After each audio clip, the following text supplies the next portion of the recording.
Hello good morning everyone. अभी सब लोग सोए ही थे तब तक इतनी तेज आंधी आई कि सब अपना बिस्तर उस्तर लेके भागे।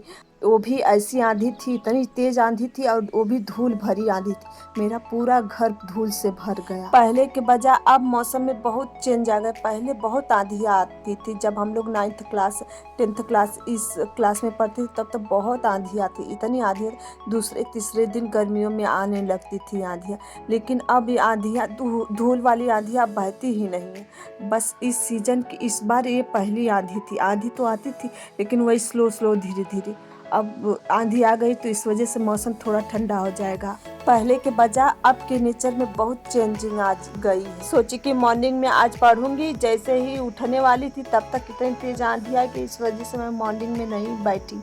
अब मैं आ गई हूँ अपना ब्रश करने, क्योंकि मैं आज खाना पहले ही बना के तब उसके बाद ब्रश करने आई। पूरा घर धूल से भरा हुआ, कपड़ा जो भी है और बिस्तर तो सब धूल से भर गई। अब उसको साफ करना है और पूरा घर झाड़ू लगा के पोछा लगाना है। मैं देख रही हूँ कुछ ही लोग जो है टीजीटी पीजीटी और इस एग्ज़ाम की तैयारी करें और कुछ लोग जो है नहीं तैयारी कर रहे हैं। मैं बस उनसे यही कहना चाहूँगी आप अपनी तैयारी पर लग जाइए, क्योंकि टाइम आ गया है जिसका आप सब लोग इंतज़ार कर रहे हैं। ये मैं वीडियो आज इसका वॉइस ओवर कर रही, तो जो रात को खबर मतलब ये मिली है कि जो वैकेंसियाँ रुकी हुई थी सबकी डेट अब आएंगी। अब योगी बाबा का जो है आदेश आ चुका है, तो देखते हैं आगे क्या होता है। इसलिए आप लोग तैयार हो जाइए, यही मौका है कुछ कर दिखाने का, क्योंकि अब आगे जितना आप टाइम वेस्ट करेंगे इतना एग्ज़ाम में डिफ़िकल्टी होगी आप सबको। इस बार जो है एग्ज़ाम डेट्स ज़रूर कंफर्म हो गए, इसलिए तैयार हो जाइए और कमर कस लीजिए। आपको हर हाल में एक सीट लेनी है। इस एग्ज़ाम का बहुत ही लोग इंतज़ार कर रहे हैं और तैयारी कर रहे हैं इस एग्ज़ाम को लेकर। जैसे ही मैंने ये न्यूज़ सुनी कि एग्ज़ाम डेट निकल सकता है 1-2 महीने में, इस बार एग्ज़ाम ज़रूर करवा के रहेंगे 1-2 महीने में। इसलिए आप तैयार हो जाइए और अपनी स्टडी पर लग जाइए। आप लापरवाही एकदम मत कीजिए। अगर लापरवाही करेंगे तो आखिरी में आपको पछताना बहुत पड़ेगा। हेलो एवरीवन, अब मैं आ गई हूँ अपनी स्टडी करने। इस टाइम दोपहर के 12 बज रहे हैं और आज मेरे जो जितना भी न्यूट्रिशन साइंस था और टेक्सटाइल और जो भी फिजियोलॉजी ये सब कंप्लीट हो गया है। तो जो मेरा अब मैं देख रही हूँ इसमें से देख रही हूँ जो मेरा छूटा होगा प्रैक्टिस सेट में जो छूटा है उसको मैं आज करूँगी। देखती हूँ कितना चैप्टर छूटा है, गलती से छूट भी जाता है तो वही मैं देख रही थी तो मुझे पता चला कि इसमें मैं 3 चैप्टर मेरा छूट गया। एक बीएमआर है और भारतीय राज्यों के पारंपरिक परिधान और थर्ड है अनुवांशिक रोग। ये 3 चैप्टर मेरा छूट गया और साथ ही साथ और 9th की बुक है, इसको मैं करूंगी। ये जो 4 स्लॉट है यही मैं करूंगी। चलिए तब स्टार्ट करते हैं। मेरे फर्स्ट स्लॉट में हेल्थ साइंस रहेगा बीएमआर। जितने भी मैं ली हूँ उसमें मैं हेल्थ साइंस ही पढ़ रही हूँ। बस इसमें टेक्सटाइल से एक चैप्टर है जो टेक्सटाइल है, भारतीय राज्यों के पारंपरिक परिधान। ये जो है ये टेक्सटाइल में और बीएमआर हेल्थ साइंस में आएगा, और अनुवांशिक रोग वो तो फिजियोलॉजी में आएगा और इसमें हेल्थ साइंस के बारे में है इस बुक में, तो हेल्थ साइंस के बारे में पढ़ेंगे। चलिए तब स्टार्ट करते हैं अपनी स्टडी। फर्स्ट स्लॉट मेरे फर्स्ट स्लॉट में मैं हेल्थ साइंस से बीएमआर पढ़ी। बीएमआर का फुल फॉर्म होगा बेसल मेटाबॉलिज्म रेट। इसका हिंदी में इसको कहते हैं आधारित चयापचय। इस चैप्टर से अगली बार 2 क्वेश्चन बना था कि पोषण विज्ञान के जनक किसको कहा जाता है, तो पोषण विज्ञान के जनक लेवाइजर को कहा जाता है। बीएमआर का मतलब होता है एनर्जी, मतलब कि जो हमारे अंदर शारीरिक क्रियाओं में जो ऊर्जा खत्म होती है उसी को आधारित चयापचय कहा जाता है। ये जो चैप्टर बहुत ही इम्पोर्टेंट है। इस चैप्टर में से हर बार क्वेश्चन पूछा जाता है। ऊर्जा का मूल साधन सूर्य होता है। ऊर्जा की इकाई किलो कैलोरी जूल होता है। ऊर्जा का कार्य जीवित रहने के लिए आवश्यक चयापचयी कार्यों को सुचारू रूप से करना होता है।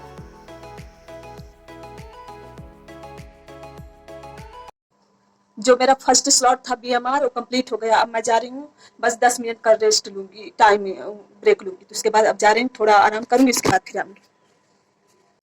स्टडी वीडियो बहुत लोग बना रहे हैं, लेकिन एक लड़की बना रही है स्टडी वीडियो जो हमेशा तैयार होकर साड़ी पहन के काजल बिंदी लगा कर बनाती है। उसके चैनल पर 20,000 सब्सक्राइबर हैं, उसको लोग फॉलो भी करते हैं बहुत लोग। तो मैं बस यही सोचती हूँ कि लोग पढ़ते समय कैसे उन सबको टाइम मिल जाता है कंघी करने का, तो मेकअप करने का। मुझे तो कंघी करने का भी टाइम नहीं मिलता। वो लड़की अनमैरिड है फिर भी इतना मेकअप करती है।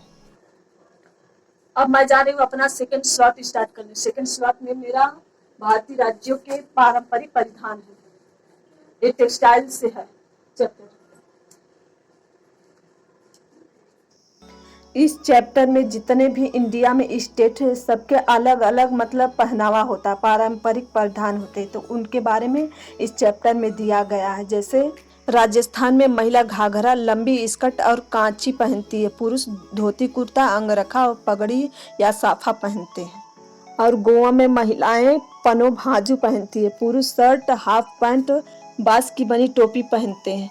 हम जिस स्टेट के बारे में जानते हैं कि इस स्टेट का ये परिधान है उसको छोड़ दीजिए, और जिस स्टेट का आपको नया लगे न जानते उस स्टेट के बारे में पढ़ना होता है। ऐसे ही करके पढ़ा जाता है। और इसके बाद जितने भी जापानी वस्त्र होते हैं उनके बारे में पढ़ा जाएगा आगे वाले चैप्टर में। बहुत पढ़ना होता है, बहुत कपड़ों के बारे में, मैट के बारे में, आर्ट के बारे में, कढ़ाई के बारे में। जो पानो भाजू गोवा का परिधान है वो एग्जाम में एक बार पूछा गया था।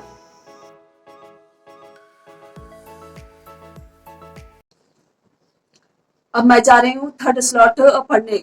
मैं दोपहर में बस 2 ही स्लॉट पढ़ी, 4 स्लॉट था मेरा, तो उसमें तो दोपहर में 2 ही पढ़ी, तो उसके बाद पढ़ी ही नहीं। अब मैं जा रही हूँ, इस टाइम 8 बज रहे हैं, अपना थर्ड स्लॉट स्टार्ट करें। थर्ड स्लॉट में मेरा अनुवांशिक रोग से रिलेटेड क्वेश्चन पूछा जाता है एग्जाम। जैसे अनुवांशिक रोग में हो जाएगा वर्णांधता हो गया, फिर हीमोफिलिया हो गया, टर्नर सिंड्रोम हो गया, इससे क्वेश्चन पूछा जाता है, तो वही मैं याद कर रही हूँ।